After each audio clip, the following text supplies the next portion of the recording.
우리가 이 땅을 살아가면서 요한복음을 읽으며 받을 수 있는 은혜 중에 하나가 우리로 하여금 이 땅에서 주 예수 그리스도를 믿어 영생을 얻게 한다는 거예요. 이 땅을 살아가지만 이 땅의 유한한 인생이 끝이 아니라 영원한 하나님 나라에서 그 영원함을 누리며 살아가는 것, 그것이 우리에게 주신 약속이자 은혜인 줄 믿습니다.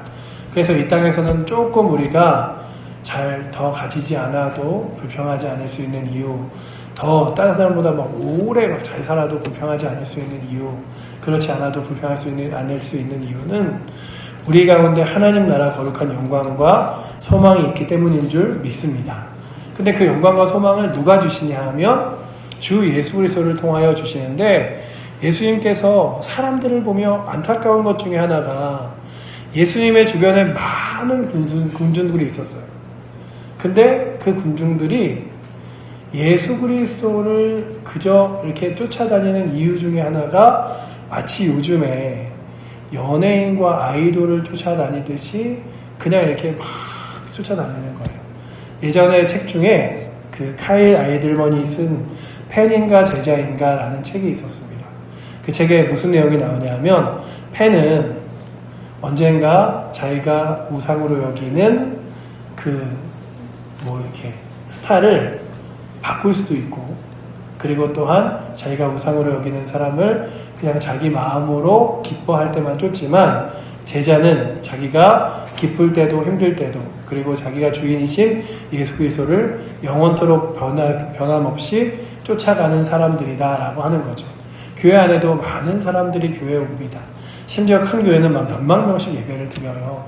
그런데 그렇게 예배를 드리는 사람들 가운데 내가 제자인가 라고 질문하면, 제자로서 살아가는 삶은 희생과 헌신이 있어야 하는데, 예수님께 나오는 사람들마다 예수님을 통하여 무엇인가 얻기는 바라지만, 무엇인가 누리기는 바라지만, 그런데 그 예수님을 위하여 헌신하거나 희생하는 것들을 감내하지 않으려고 하는 일들이 그들에게 보였기에 예수님이 안타까웠던 거예요. 너희는 눈에 보이는 떡만 찾느냐, 눈에 보이는 기적만 찾느냐 라고 말하면서 나를 끝까지 쫓아와봐라. 하늘에서 내려온 떡인 나를 붙잡고 끝까지 쫓아가면 나는 너희를 하나도 잃어버리지 않고 저 영원한 하나님 나라까지 이끌어 갈 것이니 너희도 나를 잃어버리지 말고 나를 끝까지 붙들며 소망하며 살아가라 라고 하는 게 오늘의 본문의 말씀입니다.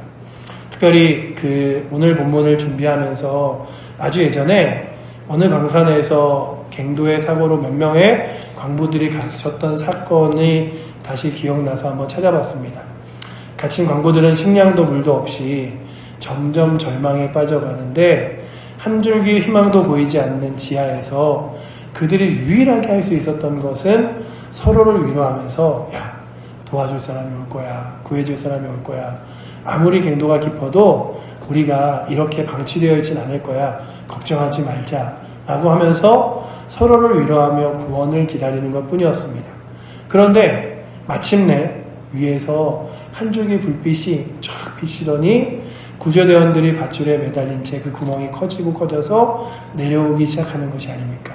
하늘에서 내려온 것처럼 보이는 그 구조대원의 등장으로 광부들은 절망에서 다시금 희망의 소망에 눈을 뜰 수 있었습니다. 우리를 구하러 누군가 내려왔다 라는 희망, 그리고 또한 그 누군가 내려온 이들이 우리를 구할 것이라는 기대감. 그래서 그렇게 희망을 찾은 광부들은 구조대원의 인도에 따라 한 명씩 빠짐없이 무사히 지상으로 올라올 수 있었다고 합니다. 그들에게 있어서 위로 내려온 구조대원은 생명을 주는 희망의 손길이었고 유일한 생명의 길이었겠죠. 이 이야기처럼 우리 인류에게도 하늘로부터 내려오신 분이 있습니다. 그분이 누구냐면 바로 우리 주 예수 그리스도이십니다. 우리에게는 우리끼리 유일한 소망이 아무것도 없었어요. 너 잘 사니, 너 배부르니, 너 부자니 뭐 해도, 아무리 힘 있는 사람 앞에 붙어도, 아무리 능력 있는 사람 앞에 붙어도 소망이라는 게 없었습니다. 심지어는 이 세상에 가장 큰 권력과 권한을 갖고 있다 하여도 그의 인생이 자신의 생각보다 더 빨리 끝나는 것을 사람들이 경험했죠. 중국에는 징기스칸 같은 경우에도 그가 진시황제 같은 경우에도 그가 정말로 영원히 살고자 하는 불로초를 구하려고 다녔지만 결국 그런 건 없었고 그의 어마어마한 나라도 결국 그의 죽음과 함께 무너져 내려갔음을 보면서 이 땅에서는 소망이 없음을 우리가 역사적인 관점에서도 그리고 또한 우리의 삶에서도 봅니다. 그런데 유일하게 하늘에서 내려온 자가 있었으니 우리의 소망 되신 주 예수 그리스도신데 그 예수 그리스도는 영원한 생명과 약속이 되어주심을 오늘 성경도 기록하고 있습니다. 예수님 스스로가 자신을 이야기할 때 너희를 위하여 하늘에서 내려온 자라고 이야기하시는 거예요. 그러니 오늘도 예수님을 생각할 때마다 그래, 예수님은 인간의 몸으로 오셨지만 사람이 아니시고 하나님이셔서 우리를 구원하시는데 결코 부족함이 없으시지. 나뿐만 아니라 내 주변의 사람들, 내가 보기에 안타까운 영혼들 또한 그의 삶의 좌절과 낙심 때문에 소망이 없는 자들에게도 소망이 되어주시지. 우리가 그럴 수 있어요. 불치병에 걸려서 이 땅에서 몇 개월밖에 안 남았습니다 라고 하는 그 시한부 인생을 선고받을 수도 있어요. 하지만 그 시한부 인생 뒤에 내가 죽기 전에 이 약으로 아니면 수술로 회복될 수 있을까 하는 소망이 아예 없을 수도 있지만 그에게 어떤 소망을 줄 수 있냐 하면 주 예수 그리스도로 인하여 이 땅에서는 생이 끝날지 모르지만 저 영원한 하나님 나라에서는 영원히 살 수 있음을 또한 주님과 더불어 가장 슬픔과 아픔과 눈물이 없는 곳에서 영광스러운 삶을 살 수 있음을 전할 수 있는 존재가 바로 우리들인 줄 믿습니다. 그러기에 우리가 받은 복음은 우리가 받은 하나님의 말씀은 결코 가볍거나 싸구려가 아니에요. 여러분들 약 중에서요. 불치병에 걸린 아이가 약을 먹는데 그 약 하나가 한 2-3천만 원 정도 된대요. 그래서 한 달을 지나려면 이렇게 1억이 넘는 거예요. 그래서 의료보험공단에서 보험을 하고 뭘 해도 집에서 내야 되는 돈들이 몇 천만 원이 되니까 이거를 부모님이 계속 감당할 수도 없고 이걸 어떻게 해야 되지 막 이러는데 제가 보면서 약 하나에 왜냐면 그 약을 만드는 회사도 한 군데고 그 약을 만들기도 쉽지 않아서 그런다는데 그 약 하나에 몇 천만 원을 내고서라도 그 약 하나를 구해야 된다면 우리가 가지고 있는 이 복음은 그 약 하나가 그의 생명을 연장시키고 또 한 달을 연장시키고 또 살아가게 할지 모르지만 그로 하여금 영원한 삶을 보장하진 않잖아요. 우리가 충분히 의료시설로 나라가 너무 좋아져서 이제는 오래 살아진다 하여도 여러분들과 제가 아는 건 그럼에도 불구하고 막 120, 150 이렇게 살 수 있지 않은 거 우리가 알잖아요.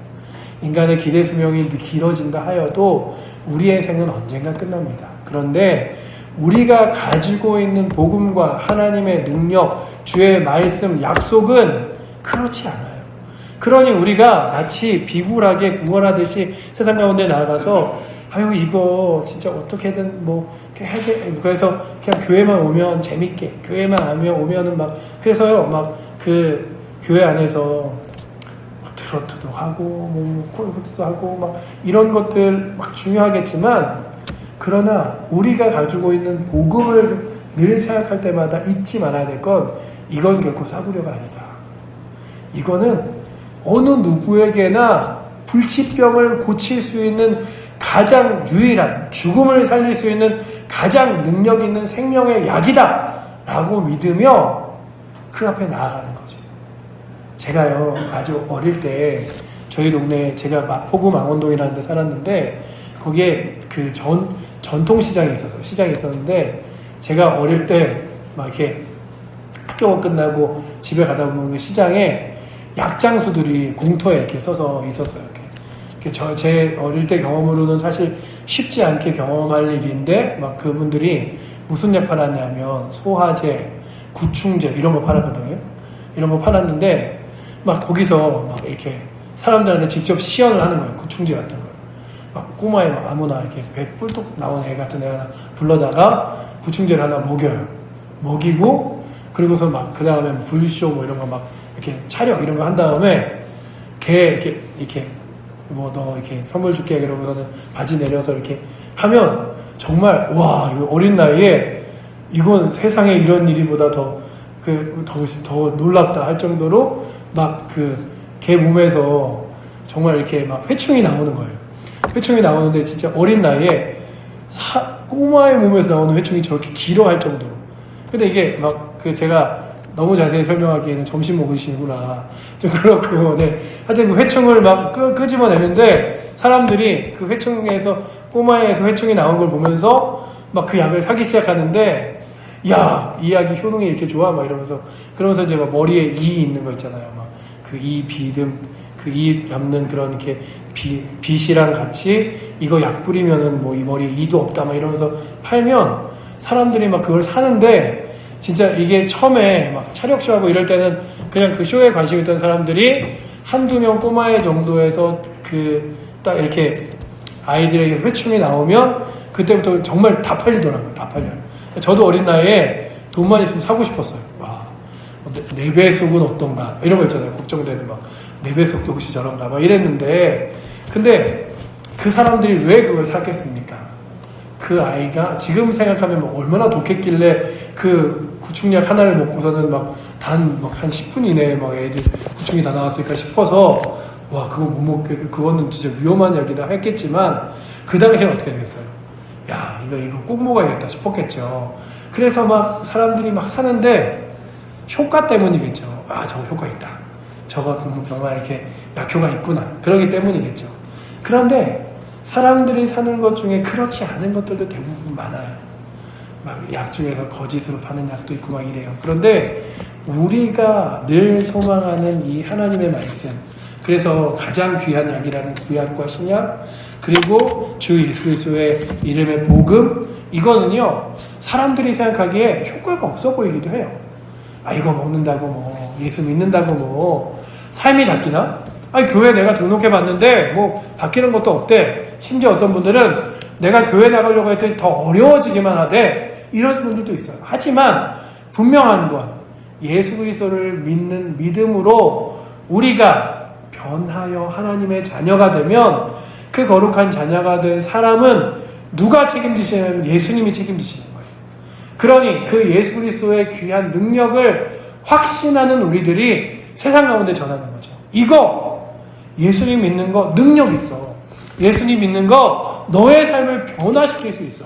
예수님 믿는 것으로 우리의 소망이 바뀔 수 있어. 너 지금 좌절하고 있지? 예수님 믿으면 소망 가질 수 있고, 예수님 믿으면 일어설 수 있고, 예수님 믿으면 죽음도 두려워하지 않을 수 있어. 신약 성경 예수님의 제자들이 그들의 삶으로 예수 그리스도를 믿은 믿음의 능력을 반증하여 보여주잖아요. 그 전까지 예수님의 제자들이 가장 크게 기대하고 소망하던 게 무엇인지 아십니까? 높은 자리. 예수님이 왕이 되실 때 그 오른편 왼편에 앉아 내가 높은 자리 하나 차지하기를. 야, 예수님의 12제자까지 됐으니 이건 뭐 예수님의 뭐 오른팔 왼팔뿐만 아니라 국무총리 뭐 우리가 뭐 예수님의 내각 이런 이 나라의 가장 요직은 다 하겠구나 생각하면서 심지어는 어머니까지 대동해 성경의 치맛바람으로 막 예수님 앞에 나와서 얘기하기도 하잖아요. 예수님의 제자들끼리 서로 시기하기도 합니다. 야, 너 그렇게까지 할 거야? 그렇게까지 있을 거야? 그런데 그 예수님이 십자가에 돌아가세요. 제자들이 실망과 좌절로 정말 다 같이 모여서 어찌할 바를 모르고 있을 때 마리아가 예수님이 돌아가시지 않고 부활하셨습니다라는 얘기를 하죠. 그러나 제자들이 믿지 않아요. 근데 그 믿지 않는 제자들에게 예수님께서 직접 오셔서 부활하셨음을 말씀하시고 자신을 보여주시죠. 그리고서 예수님의 제자들이 예수님께서 약속하시고 말씀하신 성령님을 기다립니다.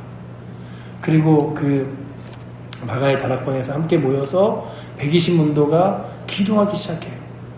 주님, 부활하신 예수님을 보았사오니 이제 주의 약속을 내가 믿으며 그 예수님께서 약속하신 보혜사 성령을 기다리겠습니다. 그 그리고 그 성령에 충만한 예수님의 제자들이 나아가서 복음을 전하기 시작하는데 그들의 눈빛이 바뀌기 시작했어요.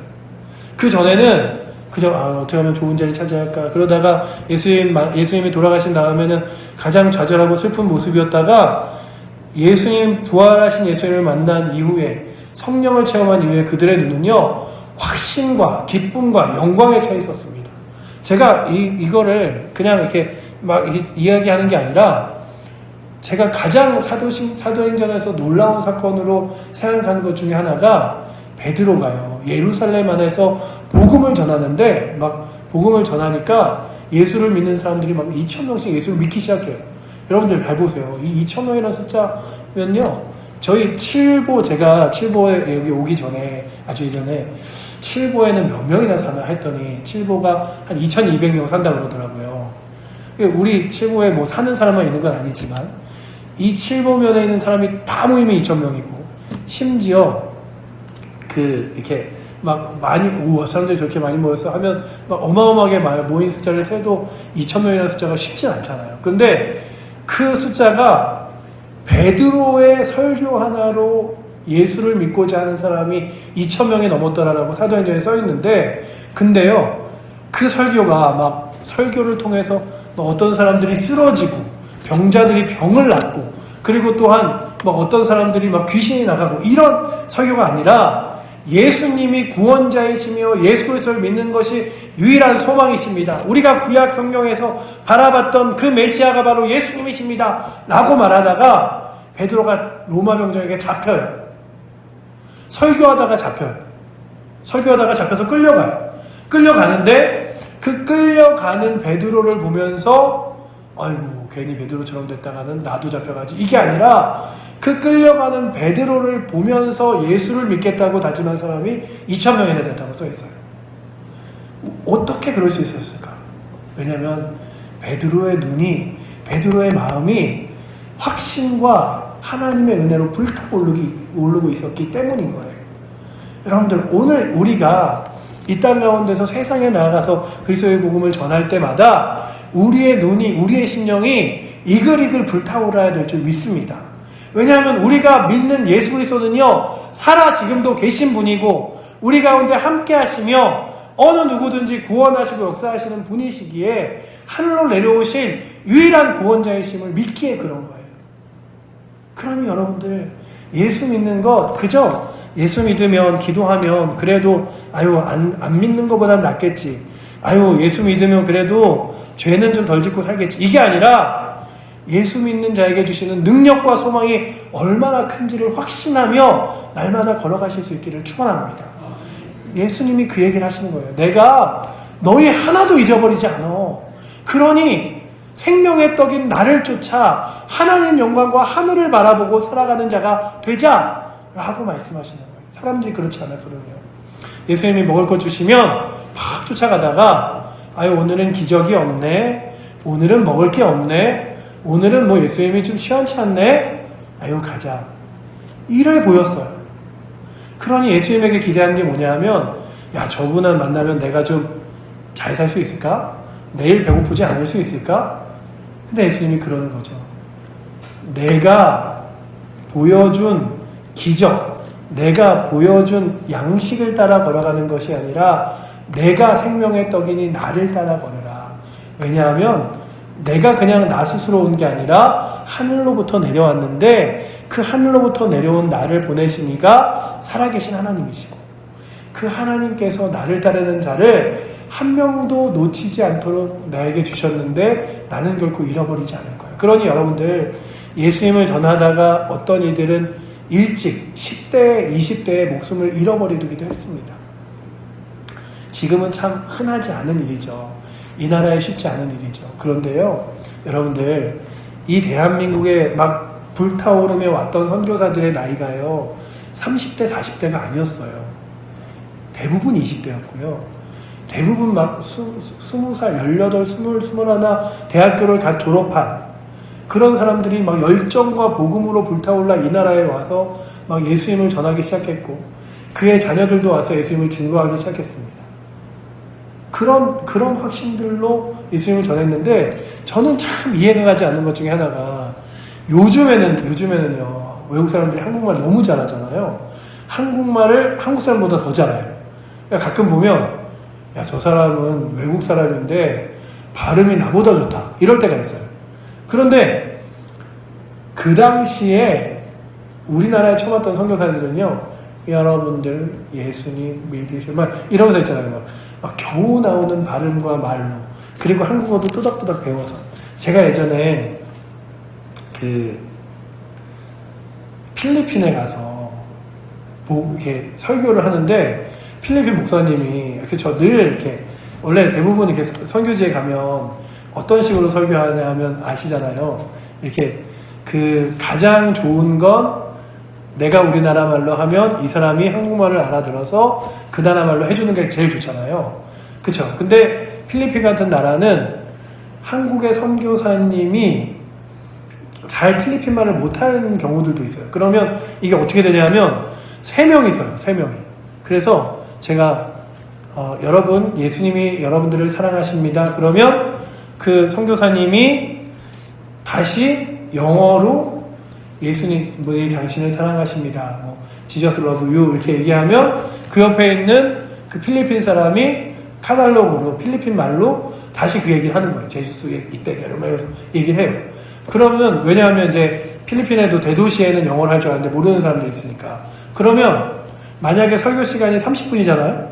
그럼 저는 10분도 설교를 못해요. 왜냐하면 제가 한마디 하면 선교사님이 똑같이 한마디 해야 되고, 또 그 나라 사람이 한마디 해야 되고, 그래서 이 사람이 이 말 끝났다 싶어서 눈치 보고 있다가 끝나면 제가 그 말을 하는데, 너무 길게 하면 또 선교사님이 헷갈리시니까 또 중간에 자르고 또 이렇게 하고, 이렇게 하면 막 설교가 너무 어려워져요. 그런데 그 선교사님이 그러시는 거예요. 그러면 너무 복잡하니까 저보고 그 필리핀 말로 설교를 하래요.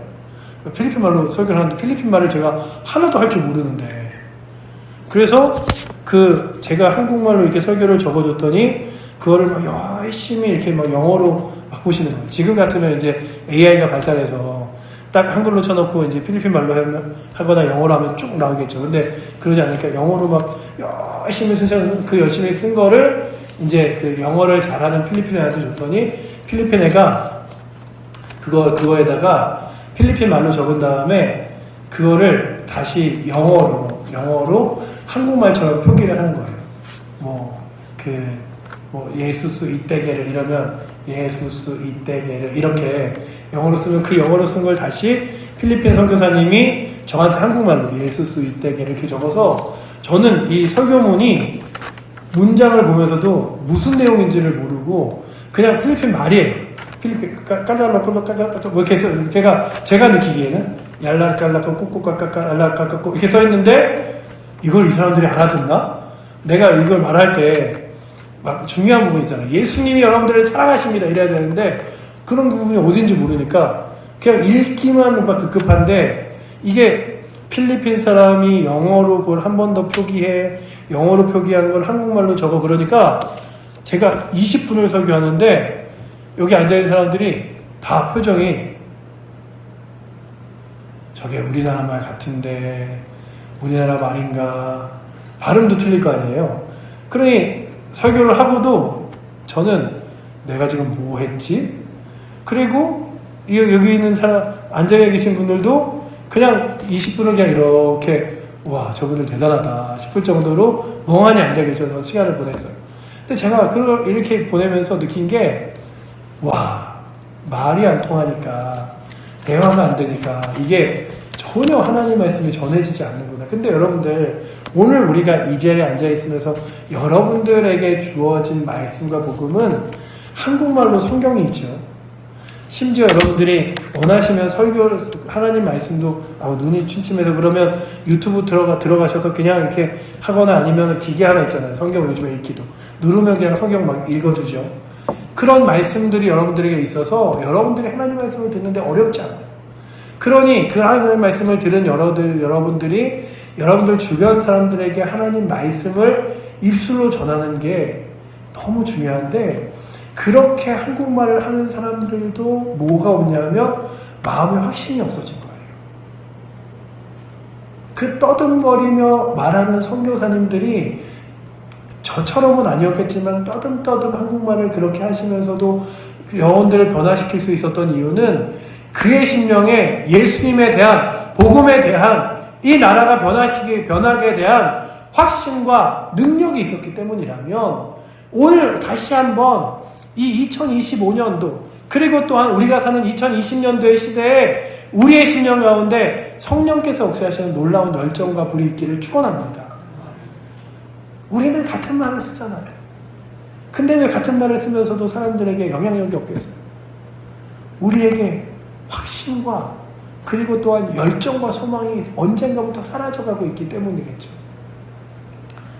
복음을 전하시는 일을 언제 마지막으로 해보셨습니까? 예수님에 대하여, 예수님이 구원자이심에 대하여, 이 땅이 아니라 죽음 이후에 천국과 지옥이 있음에 대하여. 우리들에게 복음은요, 어느 순간 그냥 너무 익숙한 삶의 자리가 되어버렸지만 믿지 않는 사람들에게는 그러지 않아요. 그러니 교회 안에서 예수 그리스도를 만난 기쁨과 은혜가 충만하여 그 충만함으로 우리가 세상에 나아가야 할 줄 믿습니다. 오늘도 이 자리에 오신 사랑하는 성도 여러분들과 제가 그런 충만함으로 나아가기를 축원하는데 오늘 말씀에 예수님이 바로 그 얘기를 하시는 거예요. 뭐라고 말씀하시냐 하면 이렇게 얘기하시죠. 예수님에게 나오는 자 내가 책임지는데 결코 내쫓지 아니리라 말씀하세요. 37절 한번 읽어보시면 이렇게 기록하고 있습니다. 한번 같이 읽어보도록 하겠습니다. 아버지께서 내게 주시는 자는 다 내게로 올 것이요 내게 오는 자는 내가 결코 내쫓지 아니하리라. 주님께 오는 자마다 주께서 붙들어 주시고 제자 삼아 주시고 하나님의 자녀 삼아 주신대요.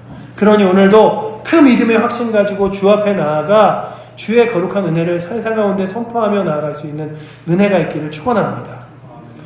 예전에 그 당시의 사람들은요 예수님을 눈으로 봤어요. 예수님의 행적을 보고도 믿지 않았지만 오늘 우리는 비록 눈으로 직접 보지 못하여도요 그분의 말씀과 성령의 역사로 예수님을 믿는 사람들입니다. 그래서 우리는 보고 믿는 것이 아니라 믿음으로 보는 거예요. 믿음의 눈으로 보십니까? 믿음의 눈으로 보신 것을 삶으로 증명해 나가며 살아가실 수 있기를 축원합니다. 그래, 내 삶이 하나님 살아계심을 보여주겠어. 내 삶이 주 예수 그리스도가 구원자 되심을 확실하게 증거하며 나아가겠어. 여러분들, 누군가가 아유 오늘 좀 기쁘세요. 아유 저는요 기쁜 일이 하나도 없어요. 아유 그냥 다 힘들지 어려운 일 뿐이에요. 그러지 마시고요. 여러분들 안에 예수님이 계시기에 기뻐하시고 여러분들 안에 주님에 대한 소망이 있기에 날마다 힘있게 살아가시고 그리고 또한 여러분들에게 부족한 것이 있잖아요. 그때마다 주 앞에 구하세요. 주님 제가 이게 부족한데 채워주세요. 누구든지 지혜가 부족하거든 후히 주시고 꾸짖지 아니하시는 주께 구하라. 그리하면 뭐 한다고 말씀하시죠? 주시리라 라고 말씀하시잖아요. 그리하면 생각해 보리라. 그리하면 줄지도 모르. 이렇게 아니에요. 주시리라. 구하라. 그리하면 찾을 것이요. 두드리라. 그러면 열릴 것이요. 여러분들 우리에게는 확신이 있습니다. 나와 함께하는 주님께서 구하는 자에게 주시고 의지하는 자에게 힘되시며 또한 역사하셔서 내가 할 수 없는 일들을 이루시는 분이 주님이시다. 그러니 여러분들 우리는 거룩한 야성과 믿음으로 세상 가운데 나아가는데 그때마다 생각해야 돼요. 내가 믿는 이가 예수님이시지. 그분은 하늘에서 오신 분이지. 이 온 우주와 온 세상의 주인이시고 이 온 우주와 온 세상을 다스리시는 분이 내 아버지시고 주 예수 그리스도이시지. 그 예수님이 날마다 나와 동행하신다고 하시니 겁낼 것 없이 담대함으로 살아가자. 두려워하지 말고 날마다 힘있게 살아가자. 라고 믿으며 힘있게 살아갈 수 있는 은혜가 오늘도 이 자리에 있는 여러분들과 저에게 있기를 축원합니다. 그게 예수 그리스도가 이 땅 가운데서 행하는 제자들에게 그 사람들에게 말하는 거예요. 너희가 하나님을 찾지 그게 바로 하나님의 뜻이야 라고 말씀하시는 거예요. 보실래요? 오늘 말씀에 그렇게 써 있잖아요. 내가 아버지께서 주시는 자 하늘에서 내려온 것은 내 뜻을 행하려 함이 아니요. 우리 38절 말씀 같이 한번 읽어보도록 하겠습니다. 내가 하늘에서 내려온 것은 내 뜻을 행하려 함이 아니요 나를 보내신 이의 뜻을 행하려 함이니라. 아멘. 너희가 하나님만 믿는다고 말하지 그 하나님께서 보내신 뜻이 바로 내 뜻이야. 그러니 하늘에서 보내진 자 나를 따라 나를 의지하고 나를 신뢰하고 믿음으로 걸어가봐. 그 삶 내가 책임질 거야 라고 예수님께서 말씀하시는 거예요. 그리고 그 책임진 삶을 누구를 통해서 봅니까? 예수님의 제자들을 통하여 보잖아요. 예수님의 제자들은 부자는 되지 못했어요. 예수님의 제자들은요, 오래 산 제자라고는 저 요한 하나밖에 없어요. 사도 요한밖에 없어요. 하지만 우리가 분명히 아는 것, 예수님의 제자들은요, 하나님 나라의 확신이 있었고요, 구원의 확신이 있었고요, 그리고 또한 주님과 날마다 더불어 하나님의 거룩한 능력을 선포하며 살아갔습니다. 그러니 이 땅 가운데 살아가면서 주여 나로 하여금 그냥 건강하게 오래 살게 하여 주시옵소가 나의 기도의 제목이 아니라 날마다 살아가는 날 동안에 주 예수 그리스도에 대한 확신과 또한 감사와 기쁨과 충만함으로 살아가게 하여 주시옵소서. 주님 의지하며 주님 신뢰하며 세상 가운데 비굴하지 않고 담대하게 살게 하여 주시옵소서. 내가 믿는 예수 그리스도가 가장 큰 생명이고 영광인 줄 알고 나아가게 하여 주시옵소서. 여러분들 아무리 능력 있다고 하는 무당을 만나도 그 능력 있는 무당보다 우리가 세요. 왜냐하면 우리 하나님의 자녀잖아요. 세상에 힘 있다고 하는 권세자들을 만나도 우리가 능력이 있어요. 여러분들 같은 날에 부자와 나사로가 죽습니다. 우리도 그럴지 모르죠. 같은 날에 부자와 가난한 자가 죽을지 몰라요. 그러나 그 죽음 앞에서 누군가는 부자의 죽음만을 추앙하며 나아갈 수 있겠죠. 하지만 누가 그의 삶의 인생의 마지막을 주목하겠습니까? 하나님이 보시죠. 여러분들 우리의 생은요, 이 땅 가운데서 그저 무명으로 끝나는 존재가 아니라 하나님 나라의 거룩한 영광으로 끝나는 존재인 줄 믿습니다. 영광으로 끝나는 것도 아니죠. 영광으로 영원함으로 시작하는 영원한 길을 걸어가는 이들인 줄 믿습니다. 그러기에 날마다 힘있고 자신있게 이 땅 가운데 살아가시고요, 얘가 믿는 예수 그리스도를 가장 힘있게 전하며 나가시기를 축복합니다. 그게 바로 하늘에서 오신 분이 살아가셨던 삶이에요. 결코 주눅들지 않으셨고요, 결코 비굴하지 않으셨고요, 예수님께서는 날마다 담대하고 확신있게 그분의 길을 걸어갔을 뿐만 아니라 안타까운 영혼들에게 내 앞에 나와라, 내가 너희를 쉬게 하리라 말씀하셨던 분이심을 믿습니다. 그렇다면 우리들이 어떻게 살아갈까? 첫 번째는 하나님의 뜻을 최우선으로 삼는 순종의 삶을 살아가는 은혜가 있기를 축원합니다. 하나님의 뜻을 내 인생의 최우선으로 살아가겠다 라고 여기며 살아가 주세요. 아유, 교회에 그냥 나도 뭐 사람들이 뭐 교회 광신도야? 뭐 교회 뭐 걸었어? 교회 뭐 책잡 이게 아니라 주님, 내가 하나님의 자녀가 되었사오니 주의 약속을 붙들고 살아가오니 하나님의 거룩한 뜻을 최우선으로 삼고 순종하며 살게 하여 주시옵소서. 여러분들 제가요, 전에도 말씀드렸잖아요.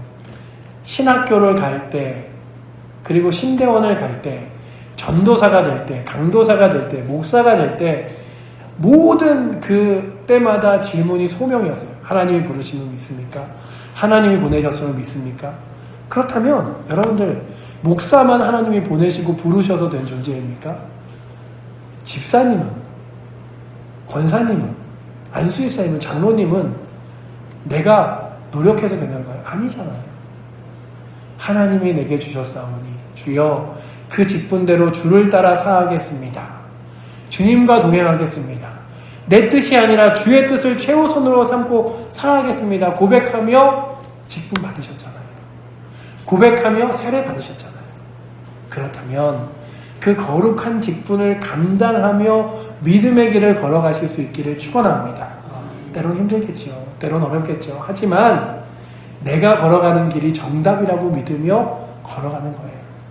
내가 걸어가는 길이 능력이라고 믿으며 걸어가는 거예요.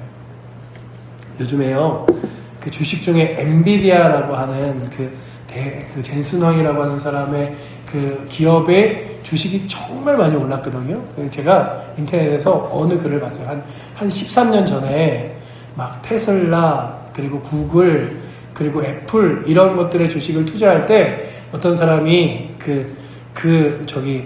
엔비디아라고 하는 회사에 자신의 그 나머지 재산 뭐 한 1,500만 원, 2천만 원을 이렇게 투자했대요. 사람들이 아니 2천만 원 있으면 애플에 투자해, 뭐 어디에 투자해 그랬는데 자기한테는 확신이 있었대요. 그래 한 20년 지나고 보자. 분명 이 회사가 일어설 거다. 분명 이 회사가 다른 회사들보다 크게 될 거다. 그랬대요. 그래서 사람들이 야 지금 거기 엔비디아 주식 떨어지잖아, 뭐 하잖아. 그럴 때도 확신이 있었대요. 아니 나는 끝까지 내가 딱 이렇게 투자한 대로 갈 거야 이랬대요. 그리고 지금 그가 이제 인생에서 막 쓴 글이에요. 어떤 사람이 나는 나의 선택을 결코 후회하지 않는다. 그리고 지금도 너무 감사하다. 뭐 이런 글을 썼어요. 근데 제가 그걸 보면서 그래 아니 세상에 불확실한 미래 가운데서도 내가 선택한 것을 후회하지 않는 사람들이 있는다 한다면 우리는 확실한 미래를 바라보며 살아가는 사람들인데 어떻게 조금 예수님 믿는 것 때문에 때론 힘들다고 때론 지치다고 내 욕심이 연약하다고 후회할 수가 있어. 그러니 오늘도 여러분들이 예수 믿음이 후회가 아니라 확신으로 날마다 기쁨과 영광으로 예수를 붙들며 살아갈 수 있기를 축원합니다. 그렇게 예수 그리스도 붙들며 살아가세요. 그리고 내 뜻 내려놓고 주의 뜻을 따라 살아가시고요. 영혼과 구원의 열정을 가지고 살아가세요. 내가 구원받은 건 은혜라면 주여 저 영혼도 구원받게 하여 주시옵소서.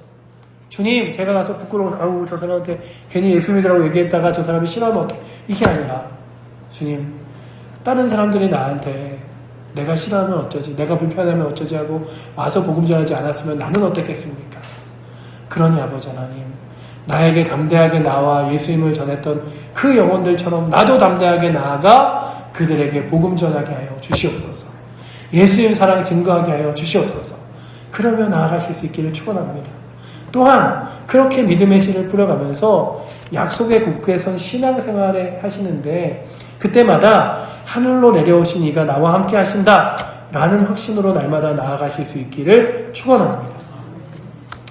종려나무 있잖아요. 예수님이 딱 예루살렘에 입성하실 때 종려나무를 흔들었잖아요. 그 종려나무는요 모래와 바람 속에서도 꺾이지 않는데요. 왜냐하면 뿌리가 깊이 내려가 땅속에서 물을 찾기 때문이래요. 믿음도 마찬가지입니다. 부활의 소망이 뿌리처럼 깊이 내려가면 어떤 고난의 바람이 불어도 흔들리지 않습니다. 그러니 여러분들 뿌리 깊은 신앙이 되어 하늘로 내려오신 이의 그 거룩한 소망을 따라 우리가 가물 때 비를 기다리잖아요. 그것처럼 주님 세상이 비를 기다릴 때 나는 주 예수 그리스도의 은혜를 기다리며 그 예수 그리스도의 은혜를 따라 아버지 하나님 뿌리 깊은 신앙으로 살아가기 원합니다 라고 고백하며 주 앞에 나아가 믿음의 길을 걸어갈 수 있는 은혜가 오늘도 하늘에서 내려오신 이를 믿는 예수 그리스도를 소망하는 우리들이 되기를 축원합니다. 기도하겠습니다. 사랑의 하나님 감사합니다. 오늘도 우리들이 예수 그리스도를 바라봅니다.